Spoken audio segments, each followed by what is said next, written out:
It's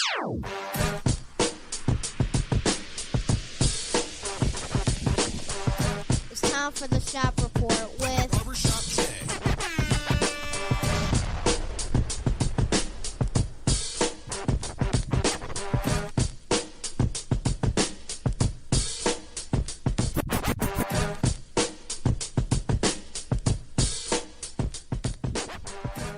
What up, sports fans? It's your main man, Barbershop J, alongside D. Gulley. What's going on, everybody? Welcome to the Shop Report. And we're here today to bring you the latest, greatest, unfortunate news that the Cleveland Browns have recently announced, and that is the signing of none other than RG3.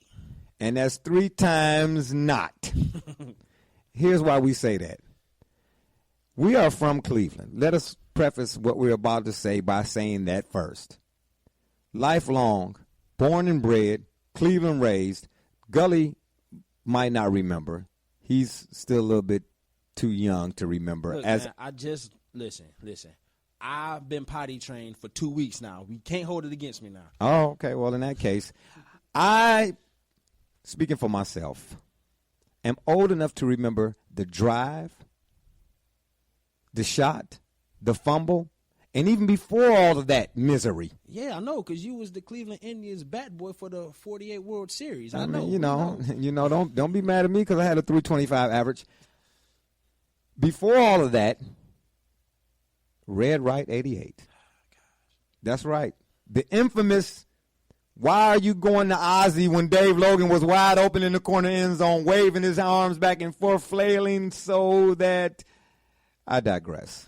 The point is, we have a right as lifelong Clevelanders who have suffered through enough misery to discuss and give our take as we are supposed to, seeing that we are the Shop Report, right, which, let us remind folks, is sports commentary from a barbershop perspective. Right. Okay, we are contrary to the status quo. Right. Okay, we don't sugarcoat. Okay, we don't give you that funnel cake theory, as I like to say, you know what I'm saying? Put powdered sugar on a pile of dog poo and try to convince you that it's a funnel cake. We don't do that here. We give it to you straight. No chaser, son. All right. So, am I saying, and let me say this too, because this just now came to mind. It has nothing to do, our naysaying, because that's what we about to do. We about to naysay on this. Has nothing to do with RG3 being black. Or him as a person. Thank you. Or he's not white. This is not about race, racism,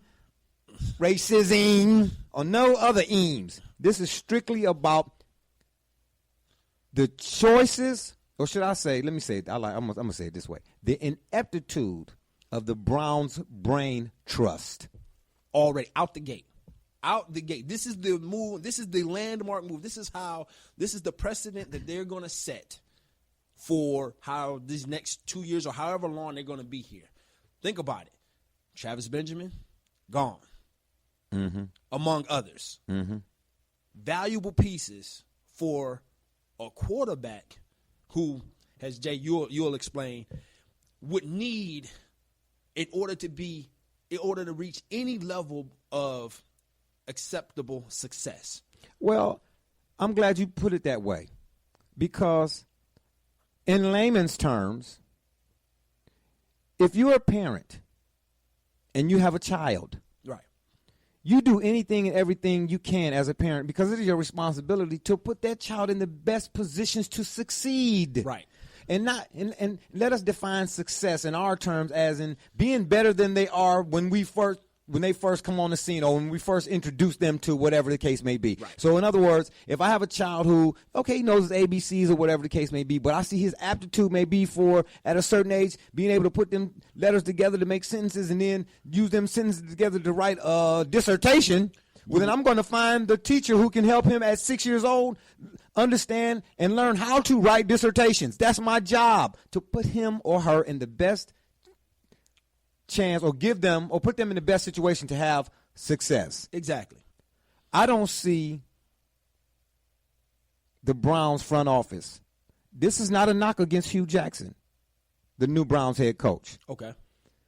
What this ultimately is, or Pep Hamilton, But it's been said so far that Hugh Jackson has had more than, I can't even find a word for it, but his successful quarterbacks basically, I mean, you listen to the national pundits talk, he's had so much successful quarterbacks or whatever it is that at the end of the day, I'm like, what quarterbacks has Hugh Jackson been a part of, or should I say an instructor or two who've had the kind of NFL success that would just, that's off the chart blowing? Well, most notably, Hugh Jackson, at least as it was branded, was the branded as a guy that was a very, very a great contributor to the success of Andy Dalton, right, in this past season up until he got injured, right? Andy Dalton finally appeared to be the quarterback that was going to break over his own, break past his own barriers in that, he's phenomenal in the regular season, but in the postseason,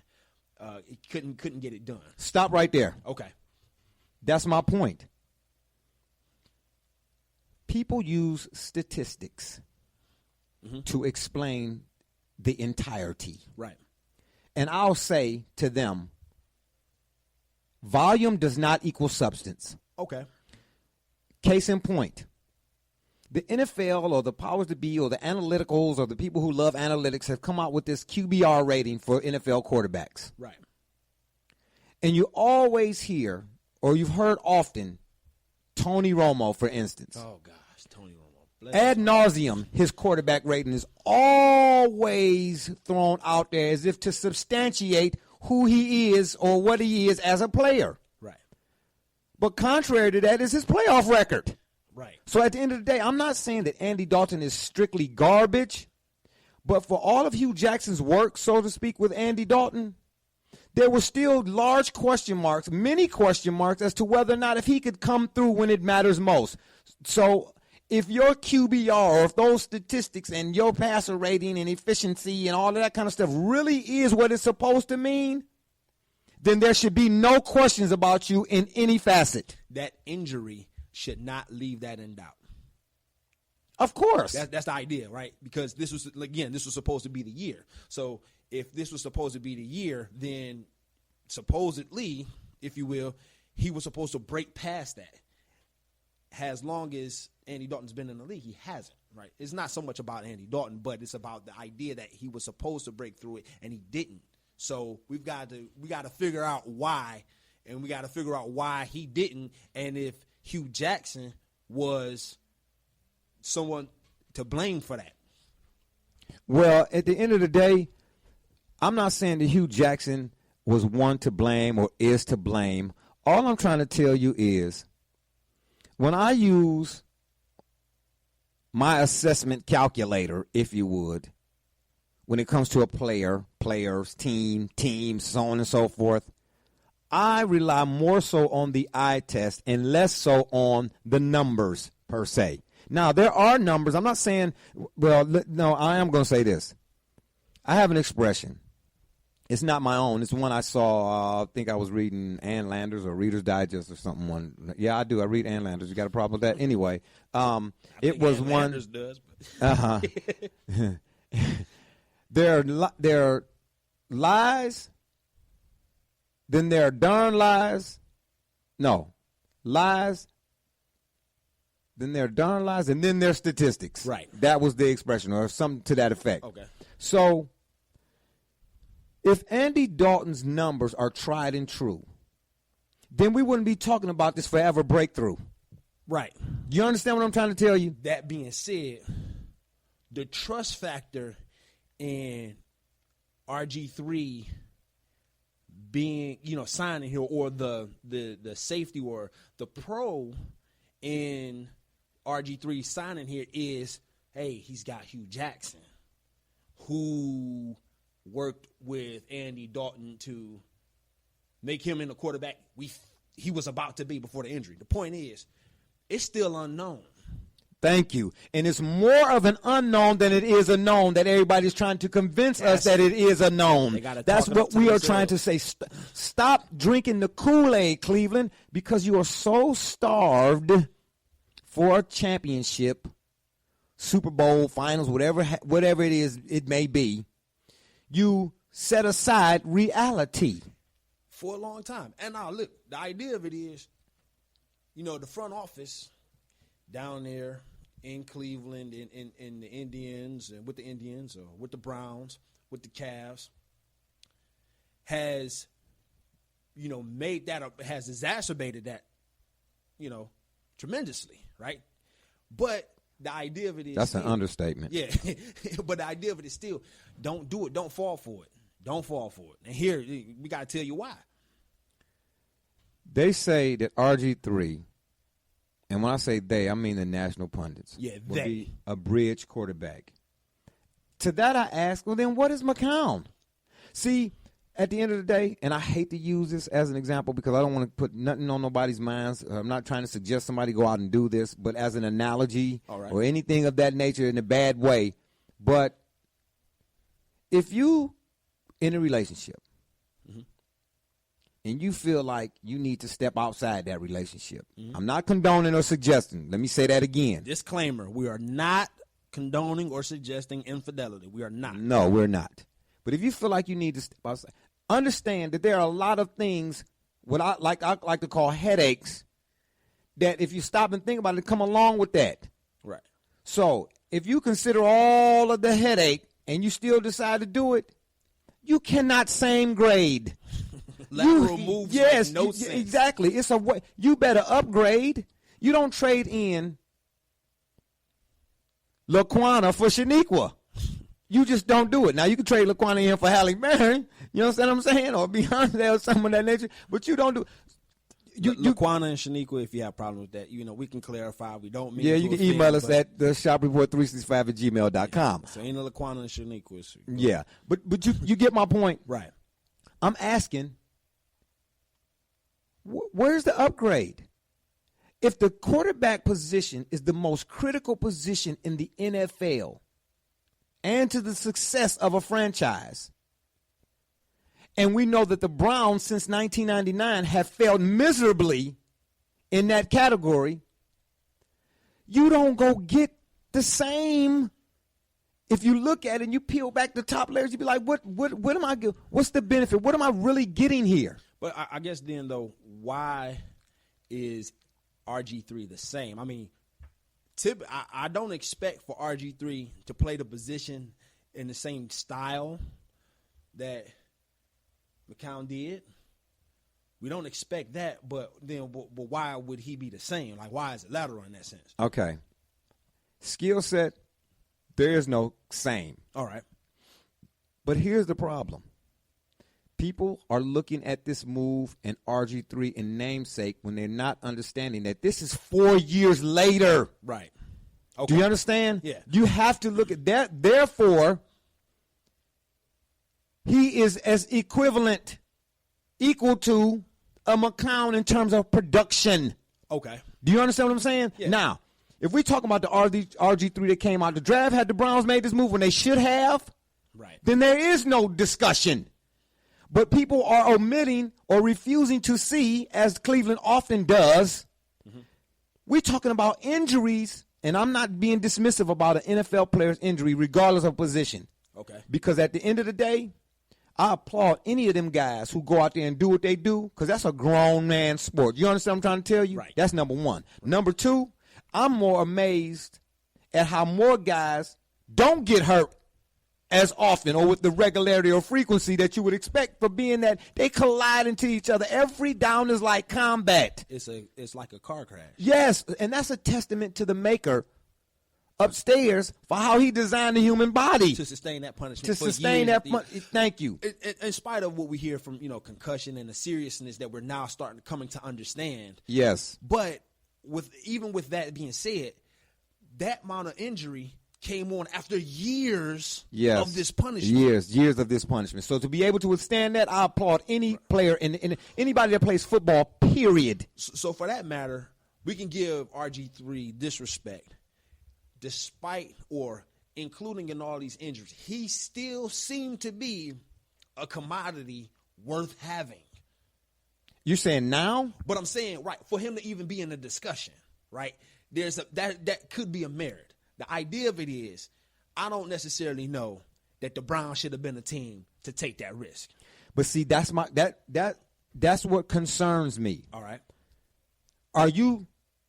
Is this an enamority, if that's a word, or are we enamored with, not you and I, Cleveland, the name, and not necessarily the in between the lines? Because here's the thing.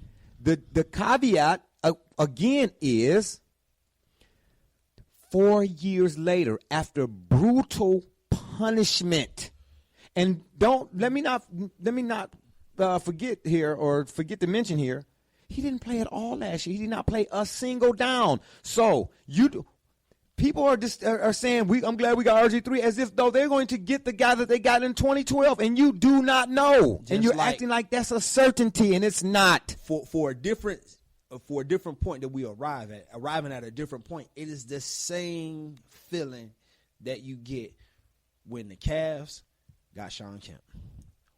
We got that name. Thank you. In that jersey. Thank you. Looks sweet. Like, oh, man, we Thank got you. Sean Kemp. Thank Kemp you. was Sean Kemp until he signed that contract. No, a Dodge Charger is a Dodge Charger that you bring on my house to show off to me until I open up the hood and see this got a Briggs and Stratton under the hood. It sound like it get down. It look like it get down, but man, you need to go back down and take it back downtown. You understand what I'm saying? Absolutely. I'm not saying that this won't work, but at the end of the day, man, in order to say what will be, you have to have some idea or understanding of what once was. You have to have something concrete. If your kid comes to you and he tells you a lie, and you catch him in the lie, Right. and the next time he come to you and tell you something, you're going to what? Be skeptical. Because why? Because he lied. Because he lied. He's been injured. He's been hurt. Hurt. And the pressures of being that franchise guy did seem to get the better of him at times when he still was playing. Let's not forget. Like, there were some things that there were some PR battles he had. There were some PR battles he had, right?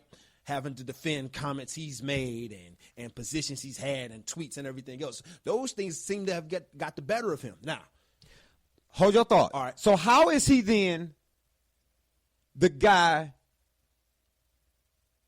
Cleveland sees as being the guy to take us to wherever it is, or all this great, but he ain't the guy that we know for sure that he is? I don't know. Does that make sense? Listen, the question don't have to make sense because it's just as logical as signing him in the first place. The precedent for signing him would suggest to me Cleveland is not the right fit. And you know what? It's not the right fit for him because of everything else Cleveland lacks.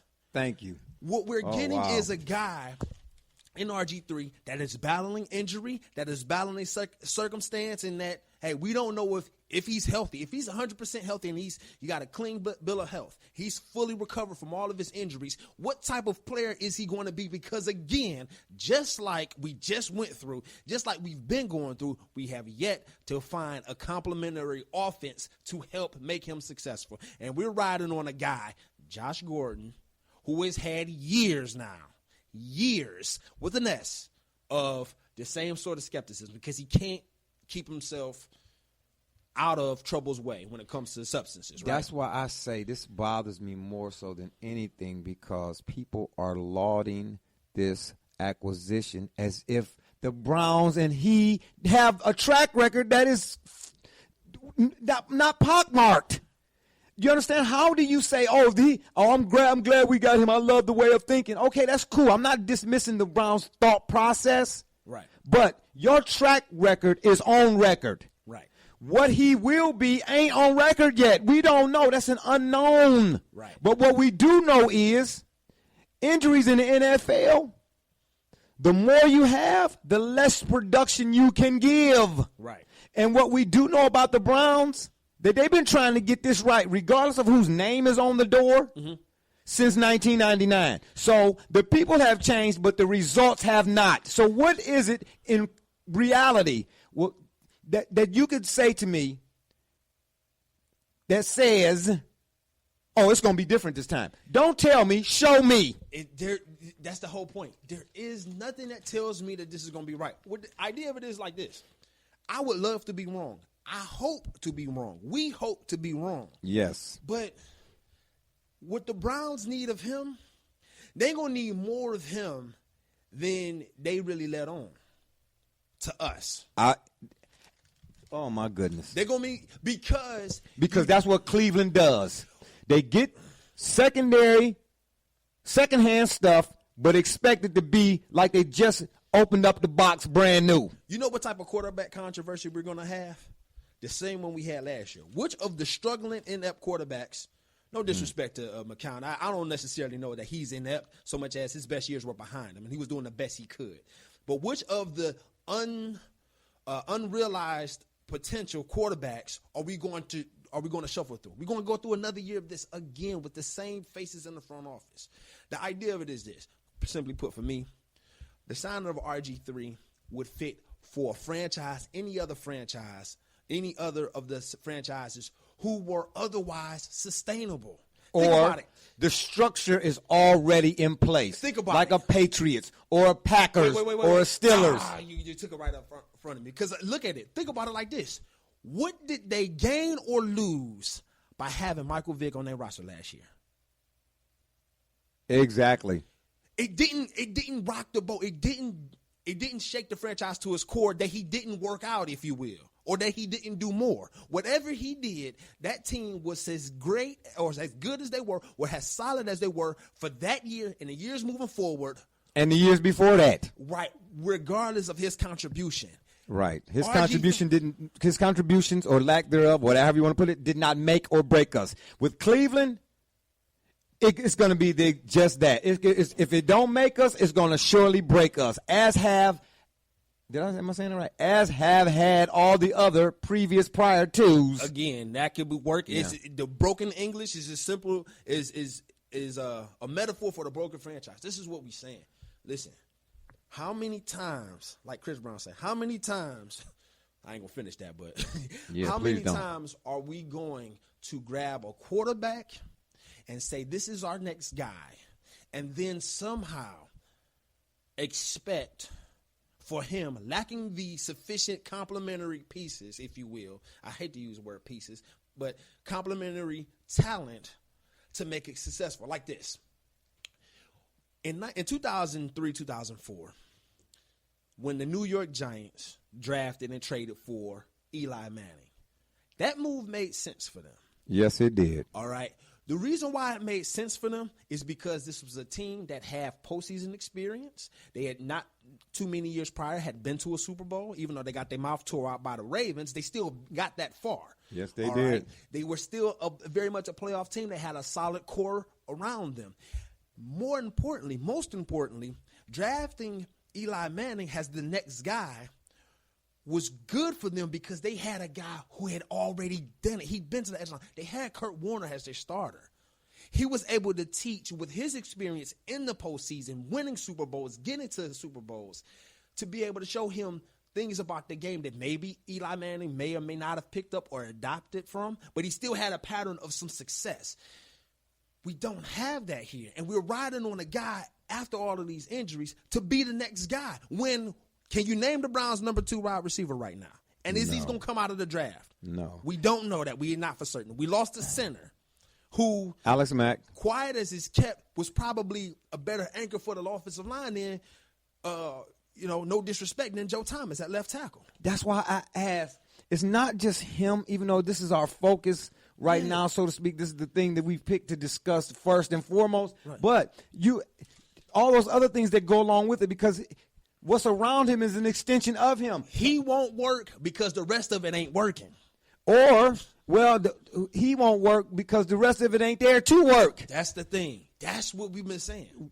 The Browns' offensive line couldn't protect Josh McCown.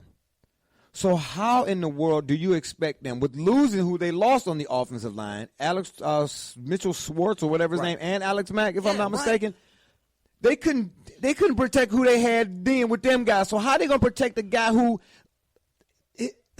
look, at the end of the day, the Browns' offensive line play, even if they bring in rookies, new guys, there has to be a learning curve, right? Right. Their offensive line play is conducive to him being hurt more often than not. Right. And him being done for in terms of an NFL career. To me, this is the place. Cleveland is where careers, especially with the Browns, careers come to die. I'm just saying that. And then a lot of times, I don't know the Browns. This move, and we got to mention his money, RG3's money too, because that's relative to what's going on here too. Because based on the ends, if you look at it, you say, well, it's one of them things where, hey, I paid 75 cents for it. If I get a year out of it, so be it. If I don't, it don't hurt me. I don't feel like I, wasted no money, so to speak. I get that. But if the instruction on the sideline is what we're giving it credit for and why they brought in RG3, right, then start from scratch. You don't go and get Stouffer's mashed potatoes, instant that is, and think they're going to taste like grandma's. Why? Because grandma goes to the grocery stores and shops for groceries and makes hers from day one, from the beginning, from the spilling the potatoes to the whole nine. Right? Right. Because you can eat hers a second time. You can reheat them. Yeah. The ones from Stouffer, not so much. You understand what I'm saying? Right. Go get a Carson Wentz, a guy who comes here without fanfare because – as we've mentioned before in prior shows, right, when we're discussing the Browns, as we so often do, because, again, we are Cleveland. Right. The Browns do better when they get the unknown. George Karl said, the former coach of the Nuggets, said something very poignant when he was talking about the NBA and today's stars. Teams. Yeah. He said, and I've said this before, but I'm going to keep saying it. Right. We got this thing where we get a star and then we try to place a team or construct a team around a star. More on that later. He said, how about we build a team and then let a star emerge? That's what the Browns and these people who don't remember those Browns used to be about. Right. The Bernie Kosars, the Webster Slaughters, the Reggie Langhorns, the Brian Brennans, the Ernest Byners, and the Kevin Macks. Right. The only Clay star. Matthews, yeah. Thank you. These guys, the collective is what works best here. And see, I slightly, and not the name. See, that's why I slightly disagree with the idea of picking like a quarterback you mentioned, because of the fact I'm so concerned about who his teacher is. Well, not even the teacher, but I'm so concerned about how this franchise has continued to make that decision. And they've picked bad quarterbacks, so to speak. And they picked several guys who I argued never really had a fair shot, because consistently the options around them, what makes a development quarterback better is having a complementary veteran presence, perhaps in your receiver core, in your running back core, somebody who's successful and productive to help him make awareness of the game. Say it's hard to make beef stew if you ain't got no beef. Stock. Okay, that's the whole point. Gotcha. So I would say I've been a proponent of years for saying whatever this quarterback is, don't draft the next star quarterback. All right. I still don't think RG3 is the veteran that we should have picked because of the emphasis we're going to place on it. Because, again, how many people wanted Sammy Watkins? How many of us? Now, I'll go on record and say I thought, and I egg on my face, we can be honest here at the Shop Report. I thought that the Browns did well. I said it when they drafted. Oh, boy. Get my barf bag for me. Johnny Manziel. I said it. I thought they served their needs. Okay, I was wrong. And the reason why I was wrong is because I went against my better judgment. The Browns don't do well when they pick a quarterback that they expect to excel from day one. Build the team first and install a quarterback later. This is why I bring up the Giants. This is what the Giants did. This was what the Giants afforded themselves the luxury to do. This is what the Packers have afforded themselves the luxury to do. This is what the Chargers afforded themselves. And these are all the franchises, save the Chargers, who have unfortunately just been in the team at the same time as the Patriots, who also did the same thing. They built everything else and installed a quarterback. Well, and you know what, too? Along with all of that, we get so caught up here in this town on who the Browns should pick. And I think that's a priority. That's of the utmost importance. And I think that's a misplaced utmost of importance. Of epic proportions, yeah. Because more important than that is not the pick. It's who's doing the picking. Right. Because a lot of times a guy will get picked, and I'm not saying for the case of Manziel or Tim Couch or none of them. I'm saying just in general. Yeah. A guy get picked, and will be not too soon thereafter labeled a bust.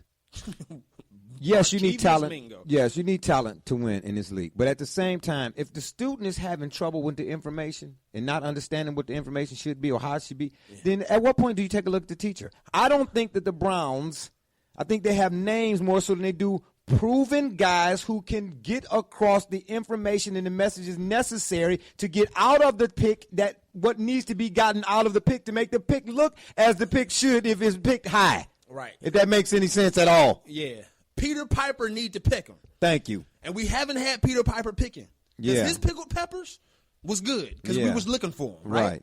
Okay. Yeah, so I say, too, shoot, how much wood could a woodchuck chuck if a woodchuck couldn't chuck no work on that later. Yeah, cluck no chicken. So,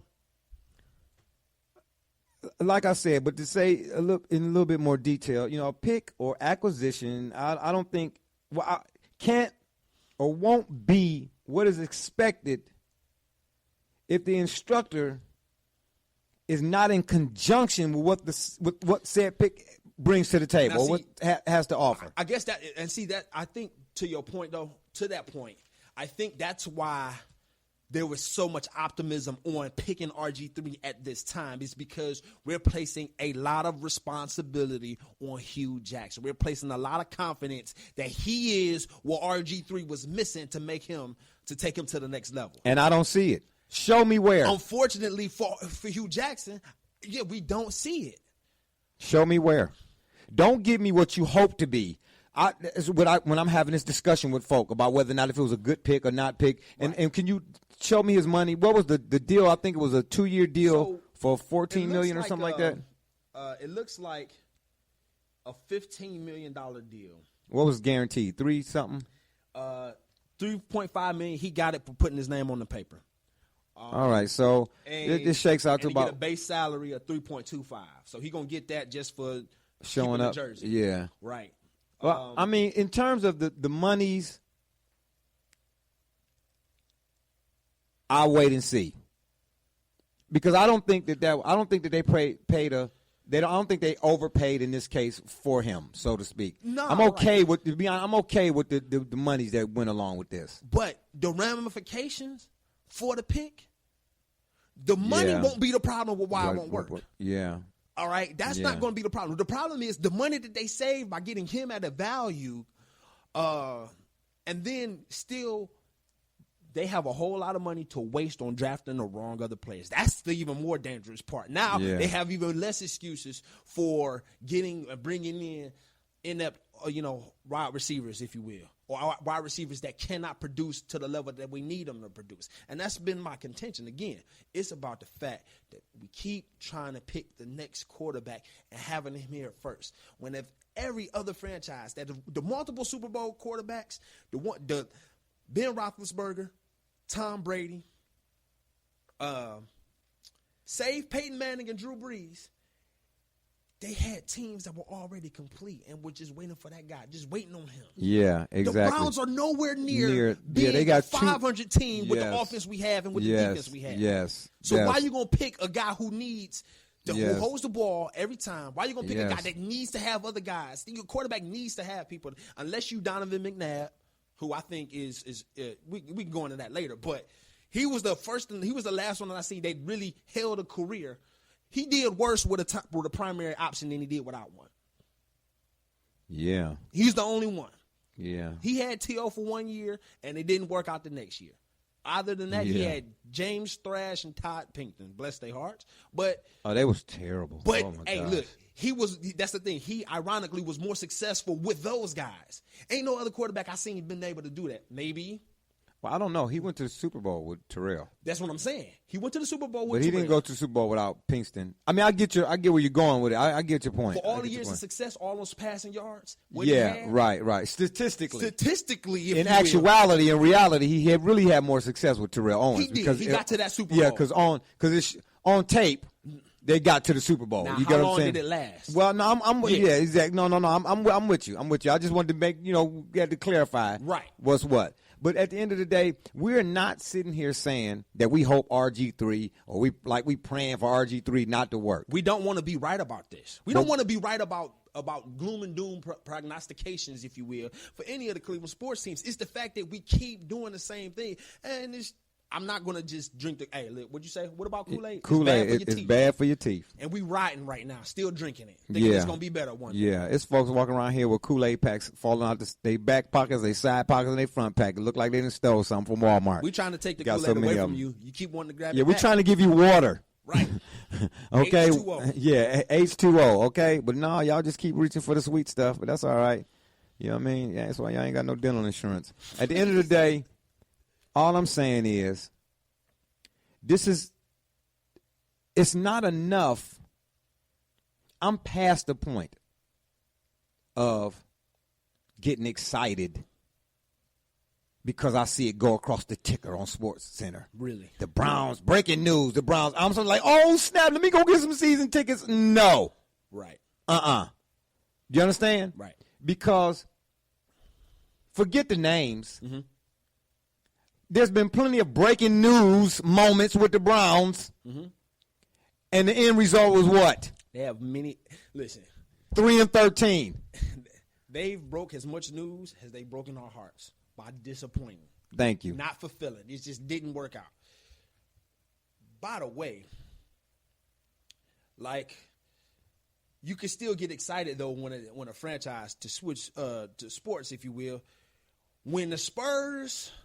Breaking news, they signed, it wasn't even LaMarcus Aldridge. I know. When the Spurs signed David West, that was breaking news. And asked every team, including the Warriors, what that meant for them. But guess what, though? It was only breaking news in namesake. Because realistically, was it really breaking news? Nah, I think it was. Do you?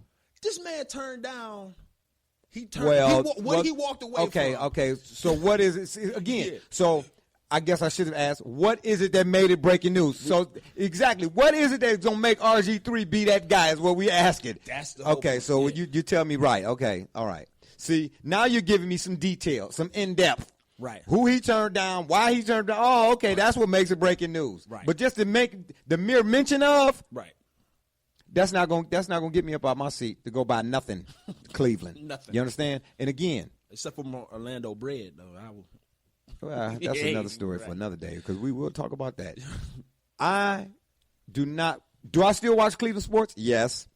As a fan, no. Strictly as an analyst, right? Because what the Browns, despite all the regime changes, there's a commonality amongst all of it. What's that? They fail to realize this main thing, whether it's pick or acquisition. Any pick can be a hit or miss, acquisition included. Mm-hmm. But do you have the brain trust to understand that how to minimize the risk? Mitigate risk. No. Where's the loss prevention department? See what I'm saying? So, right. Thank you. When they got RG3, everybody I was looking at on Facebook for the most part was all on board. Not one person said to me anything about minimization of risk. But you know what I saw in my feed? I saw a whole lot of people that, truth be told, they feel the way that we do about it. And they expressed it in cautious optimism. They said, well. But isn't that Cleveland? That's Cleveland. No, it's not. You don't think so? No, it's not. Okay. Because now. Just optimism. Now it's cautious optimism. Right. A whole lot of them, they temper this. You know, this to me, it makes big news. It makes big waves, probably because nobody expected for Cleveland to actually finally get this guy. And the fact that Cleveland wanted to finally get this guy at this point in his career, given where he went, it's like, it is. I think it's breaking. It's like, wow, like even Cleveland fell for this again, perhaps. And I don't like to put it that way, but I think that's what makes it remarkable. It's like, man, they still did this. Like, they just got through with another quarterback, similar style of play perhaps, who didn't work out. Yeah. And it's like they did this again. And see, a couple of my sports colleagues, I won't mention their names because they might not want me to mention their names, but I respect their opinions. And they said something to me on Facebook, you know, that they both said something that stood out in that, yes, we know the Browns are the Browns per se, basically, but they both said that they liked the Browns' thought process. They think that the Browns' thought process in this instance is contrary to what it normally is. And I say this, technically, if you're saying thought process, you're ultimately saying theory. Right. I'm done theorizing with the Browns. Show me something in actuality. Anything can work on paper or in theory. Show me something that actually makes Sense. Right. And this move, in my estimation, makes no sense. None whatsoever. Prove us wrong, RG3. And you know what? I'd like to say that even. Mm-hmm. But I don't think I can. I want to say it. Prove us wrong. That's the idea. That's the idea. For the Browns, the staple, our motto for the Browns is any signing. If we had to say anything, if I was in the front office, I'd say, here's the paper, here's your money. It's just one clause in the contract. Prove the skepticism wrong. Do that. You saying that would be included? That in would the be contract? a bullet point. All right, grab this many touchdowns, make this many sacks. All in all, in bold print, underscore Times New Roman, whatever form. Prove the skeptics wrong. I tell you what, you're right. A quarterback, as is a coach, coaching is only as good as those who are around him. Mm-hmm. Okay? Right. So what the Browns are going to have to do, because this says to me that they're building through the draft. Yep. They most definitely, and I'm advocating right now, I want Carson Wentz. Okay. I've watched North Dakota State. Okay. More than a few times. Okay. I wanted Brock Jensen, who was the quarterback prior to Carson Wentz a couple years ago, who played at North Dakota State, right. who in the FCS, Division III, I believe they're in. Yep. Why Division I couldn't get it right, I have no idea. But they play in a playoff system, and they've been playing it for years.